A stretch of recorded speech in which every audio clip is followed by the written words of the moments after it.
Monster, monster, monster, monster, monster, monster, big scary monster, monster, Monster, how should I feel? Creatures lie here, looking through the window. Monster, how should I feel? Creatures lie here, looking through the window. Monster, how should I feel? Creatures lie. Hey creepers, welcome back to the Creepy Files. If you're new here, don't forget to subscribe down below and turn on your notifications so you never miss your Creepy Files fix. Let's get to 100 subscribers for a special video. Also, don't forget to send in your creepy stories. All the information that you'll need will be linked down below. So let's jump on into the story of the serial killer, Ted Bundy. Born Theodore Robert Cal on November 24, 1946, to an unwed Louise Cal, Ted would be raised by his grandparents as their own child due to the stigma that accompanied childbirth out of wedlock. No one knew Louise was Ted's mother until he'd find his birth certificate.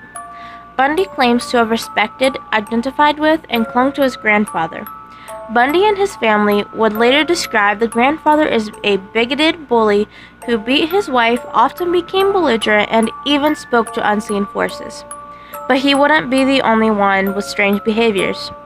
At 3 years old, Ted's aunt awoke to knives surrounding her bed, and Ted standing by the bed smiling. This would only be the beginning. When Ted's mother, Louise, married Johnny Bundy, she took him to live with her, and no matter how hard Johnny would try to involve Ted in family activities, he would remain distant. Although many of Bundy's classmates remember Bundy as a well-liked young man, he recollects being more antisocial. No one could have known that Ted would become a serial killer, a burglar, a kidnapper, a rapist, or a necrophile. Bundy assaulted and murdered girls and women between 1974 and 1978 in 7 states, but some believe he may have started as early as 1971. Bundy confessed to 30 homicides, but there may have been even more. He'd approach the victims faking an injury or disability or impersonating authority figures in public places and then assault them in more secluded places. Oftentimes, he would go back to the scene, grooming and performing sexual acts on the corpse until decomposition made it impossible. He decapitated at least 12 of his victims and kept their heads in his apartment. In some cases, he would just break into the victim's home and bludgeon them to death while they slept.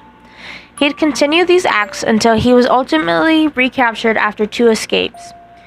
He received 3 death sentences in 2 separate trials and would be executed by electric chair in Florida State Prison on January 24, 1989.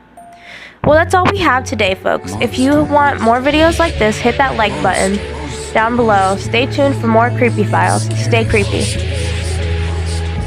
Monster, how should I feel? Creatures lie here, looking through the window. Monster, how should I feel? Creatures lie here, looking through the window. monster, monster, monster, monster.